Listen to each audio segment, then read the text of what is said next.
Olá, pessoal, tudo bem? Estamos aqui com mais um Papo de Especialistas com as minhas amigas Juliana Chinem e Graziela Ferri. E hoje nós vamos tratar de um tema mais voltado ao dia a dia de gestoras jurídicas. Então, quero que vocês se apresentem melhor. Ju, quer se apresentar um pouco para o pessoal que está assistindo? Dani, muito obrigada pela oportunidade. É assim, maravilhoso poder conversar com vocês que sabem tudo de gestão, aí contribuir um pouquinho para o nosso bate-papo e levar um pouco para a comunidade jurídica também desse conhecimento, né? Eu sou advogada, tenho um pouquinho mais aí de 20 anos, peguei a transição de muita legislação que alterou, muito formato de trabalho mesmo, e eu trabalho no Bernard Schnapp há 15 anos, trabalho com gestão há mais ou menos 10 anos, arredondando um pouco, então brinco, antes desses 10 anos, a minha experiência de uma advogada normal, era uma advogada de contencioso, que tinha a rotina ali, preparar a petição, fazer audiência, sustentação oral, despachar, enfim, tinha uma rotina de contencioso civil bastante comum a muitos advogados. E há uns 10 anos mais ou menos eu fiz uma migração dentro do escritório, passei para essa área de gestão, passei a organizar atividades que a gente já tinha lá dentro do escritório e venho trabalhando, e aí fui me formar tecnicamente para isso, né? Eu fiz MBA de gestão de negócio para me aprimorar, fiz formação como coach também, que eu acho que é muito importante para usar as técnicas, fiz pós-graduação de gestão de contencioso na GV, que foi muito importante para ter contato com alguns elementos aí que ajudam nessa parte de gestão. Tudo isso foi um diferencial interessante para implementar a política de gestão de pessoas no escritório, a parte de indicadores também, controle de qualidade, fluxo de trabalho, enfim, um monte de coisinha que acho que alguns assuntos hoje a gente vai abordar aqui, mas outros fica para a gente ir discutindo aí em outras oportunidades, né? Espero que esse papo de especialista tenha muita oportunidade para a gente discutir tudo que a gente gosta de falar, né, Dani? Com certeza, eu agradeço muito que vocês estejam aqui, estão sempre convidadas. Grazi, você quer se apresentar para o pessoal? Dani, obrigada pela oportunidade de estar aqui. É um prazer estar com você, conhecer a Juliana também. Bom, meu nome é Graziela, sou advogada formada há 20 anos e 15 à frente de gestão de jurídico. Eu sou gerente de departamento jurídico e a vida que foi me levando por esse caminho, não foi exatamente uma escolha que eu fiz. Mas aí com o tempo e as necessidades de mercado e a minha necessidade pessoal, e aí eu fui me especializando. Então eu acho que a gente pode ter sido colega, Ju, porque eu também fiz a gestão de contencioso de massificado na FGV. Ah, você fez? Bacana. Fiz, Com a Simone Salomão, da TOTUS, que era professora. exatamente, exatamente. E fiz também um MBA em gestão de pessoas e algumas especializações de gestão, focada em gestão de pessoas e em processos de jurídico, que eu acho que é uma coisa que eu gosto bastante de fazer. Então, hoje, bem menos a mão na massa de advogado, né? Então, de questões processuais e mais de questões de processos, fluxo de processos, que é uma coisa que eu realmente gosto bastante de fazer. Bacana. E hoje a gente vai tratar de engajamento de equipe, né? Como a gente está com essa questão do home office, em alguns lugares acabando, em outros lugares se intensificando, porque essa volta gradual, volta, não volta, né? A gente fica sempre nessa dificuldade aí dos escritórios, não sabe se volta, se não volta, se devolve andar, se não devolve. Então, vocês duas, como gestoras de jurídico, acho que podem contribuir muito em como engajar a equipe, como medir produtividade, enfim. Como está sendo essa experiência para vocês? E está melhor ou está pior? Posso começar falando um pouquinho da experiência lá no escritório? O que a gente tem lá no Bernard Schnapp? Então, quando começou a pandemia, acho que foi um susto e não foi, porque eu lembro de participar de um congresso no comecinho de março e a gente até estava discutindo, um dos painéis falava justamente de home office e havia já na época algumas notícias que vinham rodando falando de algumas empresas que tinham sido fechadas já tinha a questão da pandemia na China, e aí já tinha alguns escritórios nos Estados Unidos da Apple e acho que da Microsoft que tiveram lá um problema com o coronavírus e estavam fechando. E eu lembro do painel que eu participei específico que falava da questão de como você fazer a transição de uma equipe para home office, e a gente fala, olha, se fechou escritório lá fora, talvez uma hora que a gente venha enfrentar o mesmo problema. A questão é quando, né? A gente sabe que vai chegar, mas quando vai acontecer? Mas não deu 2 semanas, começou fecha, vai todo mundo para casa. E a nossa experiência, graças a Deus, foi assim, de uma transição no susto, mas muito bem conduzida, porque a gente já estava preparado com uma questão da tecnologia, né? A parte de TI. Então, tinha uma conexão segura, foi tratado via VPN, a gente contratou mais um serviço chamado Net Extender para poder dar amparo para todo mundo, mandou o pessoal trabalhar em casa, e a gente foi fazendo os acertos. Então, a questão de ergonomia, orientação para fazer alguns exercícios de alongamento ao longo do dia, que no começo, assim, o pessoal sofria muito com equipamento, né? Porque a mesa, eu vou trabalhar na mesa de jantar, usando a cadeira da mesa de jantar, que não é ergonomicamente correto, então acaba sofrendo, a gente distribuiu cadeira para o pessoal, fizemos pesquisas, distribuímos algumas dicas de alongamento, gestão de tempo para ter aquela atividade naquela repartição pomodoro, que você trabalha um pouco e vai dar uma alongada. Incentivamos que o pessoal fizesse, até orientação para meditação a gente soltou por e-mail, só você fazia lá uma orientação, pesquisava, foi super bacana, assim, a forma como foi sendo engajado a ida do pessoal para trabalhar em home office. Outra coisa que nós fizemos também foram muitas reuniões. Então, antes o que não tinha uma estrutura tão certinha, porque ia mais por projeto, ou então era só uma vez a cada 15, 20 dias, passamos a ter reuniões semanais, programadas, previamente agendadas, com pauta, com ata, registrando o que foi discutido de forma muito sucinta, mas só para todo mundo estar na mesma página, saber um pouco daquele espírito do Kanban, o que foi feito, o que está sendo feito, o que está pendente, qual que é a previsão, o que está impedindo. Então, usando essas técnicas, ajudou bastante na transição, mas uma transição que, assim, para o mercado jurídico foi sofrido, porque foi um tempo ali de suspensão dos processos, depois os processos começaram a voltar, hoje até os processos físicos, né? Então, com os prazos aí com movimentação processual, mas, por exemplo, eu tenho um caso no escritório que nós pedimos desarquivamento, tem 60 dias já e sem previsão ainda. Então, em compensação, outros processos eletrônicos estão rodando numa velocidade muito rápida. A gente já vem recebendo citação em casos novos com audiência para março, abril, maio do ano que vem, agendadas de forma virtual. Assim, então, novidades do judiciário também aí por vir, com uma forma muito diferente de trabalhar. E, pelo que a gente está vendo, não. Já está vindo agendado como virtual. Menos no Tatuapé, tá? Que aqui em São Paulo, no Tatuapé, eles têm uma programação de audiências presenciais, não me pergunte por quê. Então, o único fórum que a gente já tem presencial garantido aqui em São Paulo, há 2 semanas teve Teresópolis também lá no Rio de Janeiro, que estavam na dúvida se ia ser presencial ou não, de última hora a audiência foi cancelada, não ocorreu, mas São Paulo que está realizando, e no Nordeste nós tivemos uma audiência presencial também, e em Minas, uma outra faz mais ou menos um mês. Mas, no geral, como o escritório atua em âmbito nacional, por conta do perfil dos nossos clientes, são clientes empresariais, a gente acaba acompanhando aí no Brasil inteiro como é que está essa movimentação. E o pessoal está trabalhando bem de casa, faz as audiências, nossos advogados, os prepostos são os estagiários, entram também para fazer audiência, entram de casa, cada um ali com a sua conexão, e a gente aprendeu a tomar aqueles cuidados.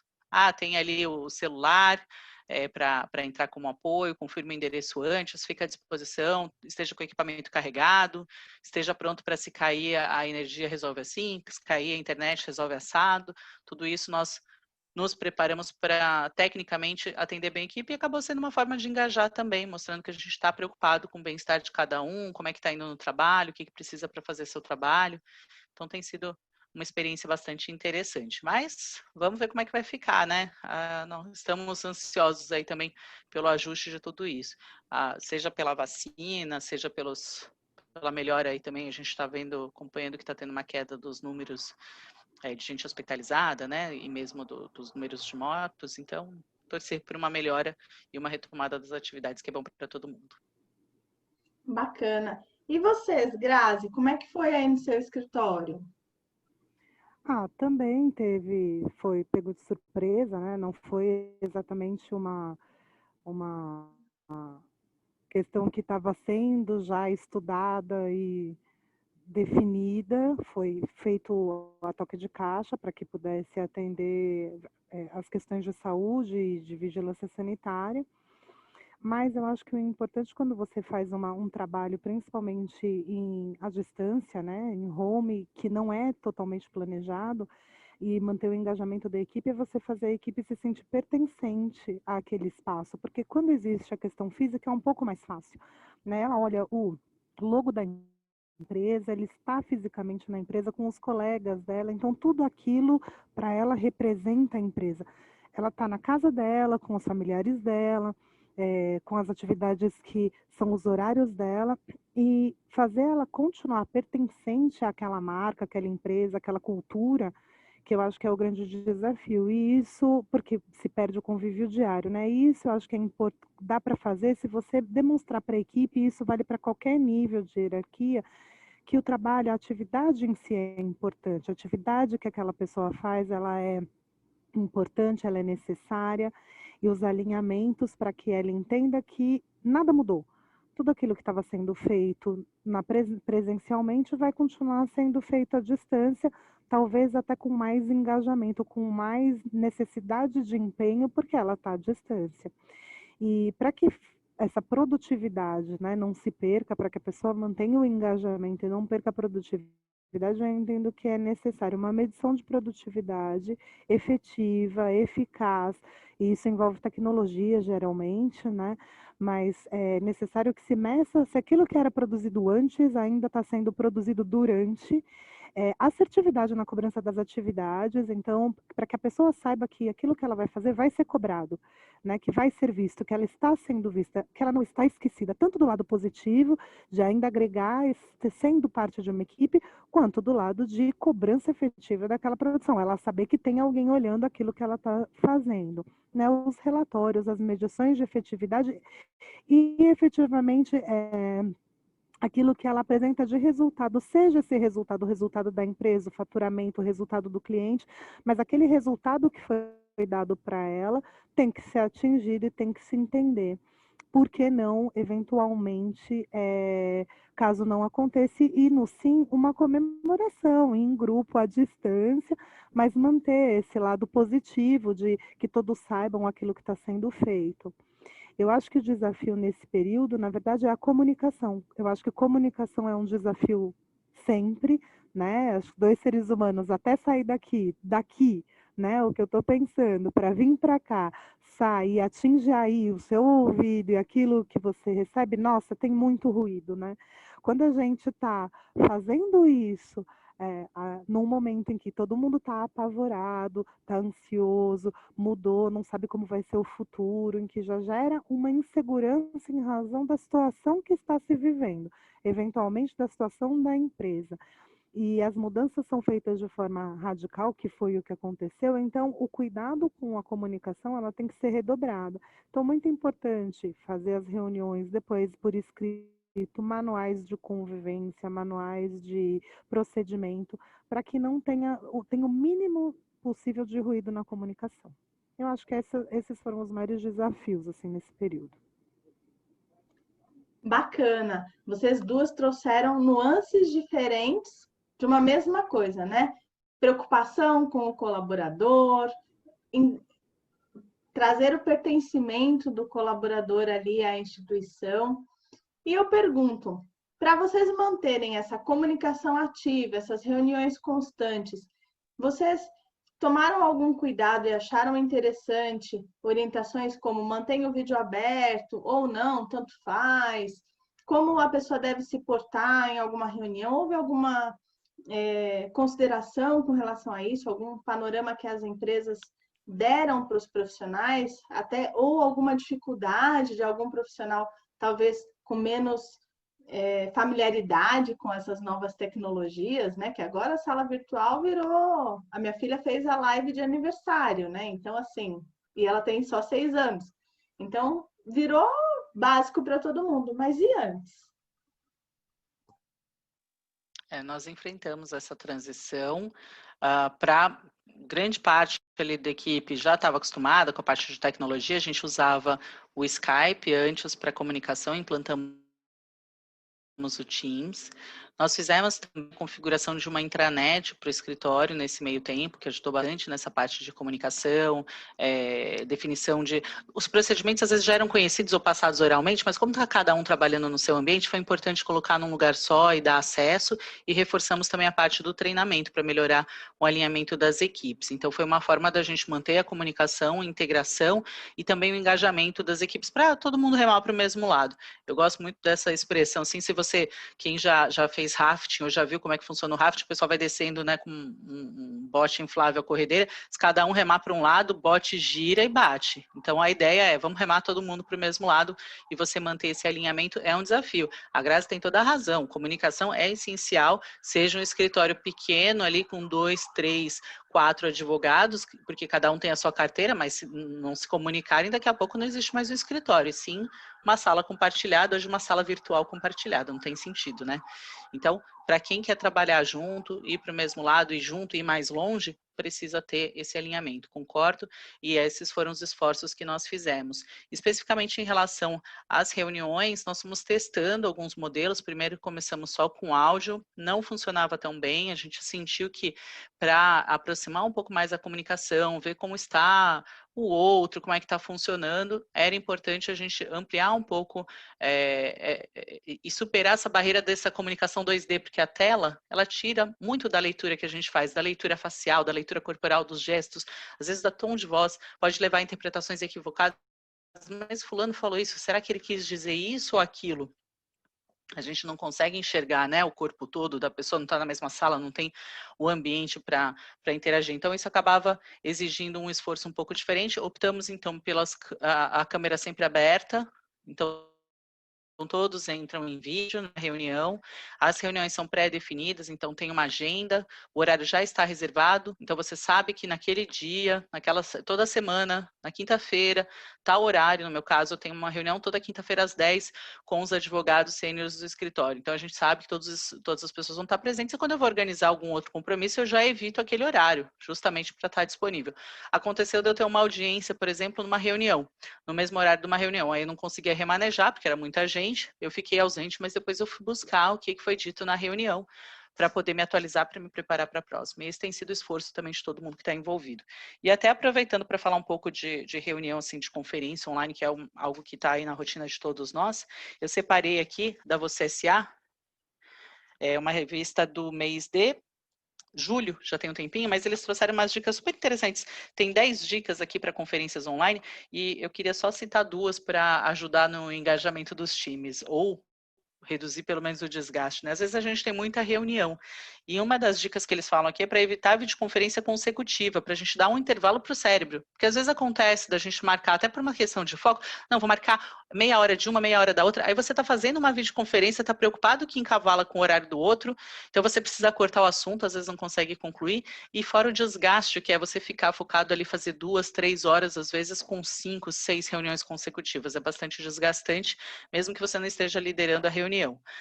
E uma outra dica que eu achei essa fantástica é para a gente evitar usar o mesmo sistema de comunicação para fazer atividade que seja do trabalho, atividade profissional e as outras atividades de estudo de lazer.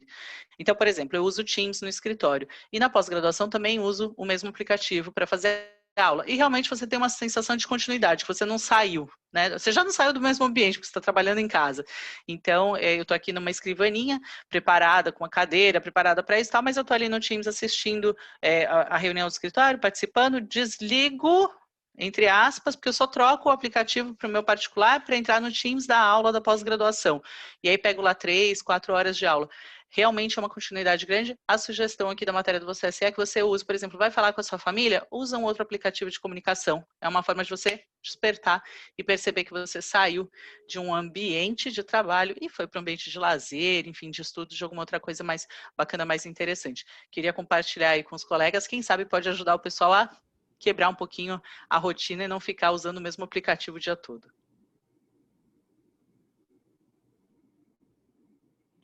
Bom, da minha parte, eu deixo livre, né? As pessoas definem, porque às vezes elas estão em casa, tem gente que tem filho pequeno, e aí tá com a criança no colo e não fica muito à vontade de abrir a câmera, enfim, eu abro a minha sempre para eles, porque eu acho que a comunicação ela não é só a verbal, né? Então, olha, eu aqui mexendo as minhas mãos e fazendo um sorriso ou ficando brava.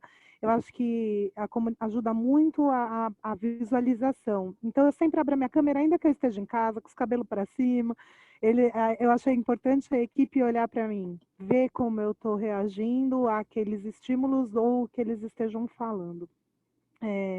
Mas a equipe eu deixo eles à vontade para deixarem aberto ou não. O que eu aprendi com o tempo é porque eu tenho uma equipe grande de pessoas, né, de diferentes níveis.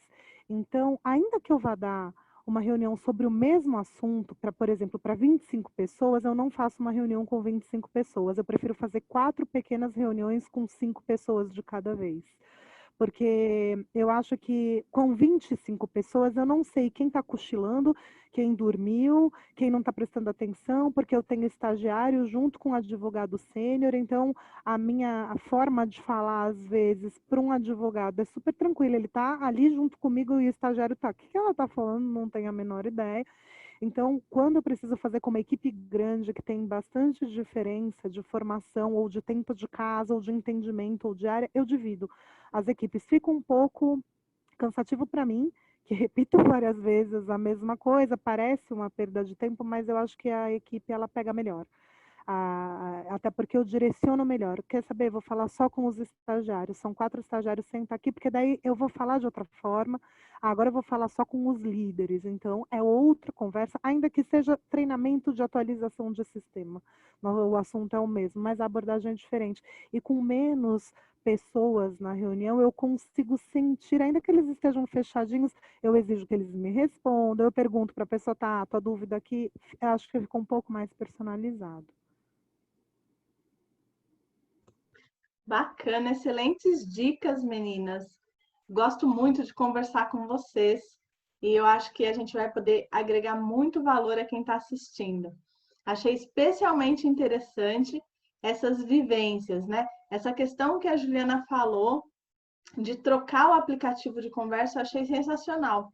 Aí agora que você estava falando, até me lembrei que um dos atrativos na escola da minha filha menor, que ficava o período integral na escola, era justamente que eles tinham um espaço que era num prédio, que era do período não aula, né? E o espaço pedagógico. E eles tinham essa pegada de você pode vir sem uniforme no espaço que não é pedagógico, você tem outro tipo de professor, você tem outras atividades para quebrar um pouco na criança essa questão da continuidade o dia inteiro na escola. E aí essa questão dos aplicativos me trouxe isso. E essa dica que a Grazi deu de não trabalhar com equipes muito grandes no aplicativo, né? Que as janelinhas ficam todas ali, às vezes você nem entra em todas as janelinhas. E é justo isso. Até nós gravamos um papo de especialista com outras amigas e elas falaram de algumas gafes e a gente também tem assistido, né, no Migalhas, então, que eles adoram colocar das pessoas aparecendo ali nas reuniões das formas mais inusitadas. Hoje apareceu um advogado que fez uma audiência do hospital, porque o juiz não quis adiar a audiência, não aceitou o argumento dele, ele falou, bom, estou no hospital, fez de pijamão do hospital a audiência. Então, assim, vejam a que ponto chegamos, né? E justamente, eu vi que também já houve escritórios que foram penalizados porque pediram adiamento com alguns motivos, assim, minha conexão tá ruim, alguma coisa assim, e o juiz aceitou e aí depois foram se descobrir fraudes. Então, acho bem importante a gente tomar esses cuidados e essas dicas que vocês deram de engajamento da equipe, até eu soube de um caso que uma das pessoas de uma equipe, ela ficou, toda hora estava doente, né? Tá doente, filho doente, pai doente, todo mundo doente. Quando finalmente decidiram desligá-la, porque ela não estava entregando nenhum trabalho, ela estava viajando. E aí ela só ia voltar uma semana depois. Então, assim, é uma situação difícil, né? Porque o home office está aí. Eu acho que essa pandemia só trouxe antecipar uma coisa que já ia acontecer, mas a gente não tem como fechar os olhos para isso, mas tem que tomar certos cuidados. E a tecnologia vai nos ajudar bastante com isso. Quero agradecer muito a vocês, meninas. Nosso tempo está acabando aqui. O Zoom está falando que vai fechar nosso aplicativo. Então, eu quero agradecer muito a presença de vocês. Espero que vocês compareçam novamente para novos papos. Vocês têm muito a agregar. Dani, obrigada a você. Foi um prazer participar e me chama mais vezes. Muito obrigada pela oportunidade. Dani, Grazi, sempre ótimo conversar com vocês, falar com vocês desses assuntos que são tão ricos para a gente que gostamos aí, somos apaixonados por gestão de escritório, né? E que mais gente consiga aproveitar as dicas também. Muito obrigada. Obrigada, pessoal. Até a próxima.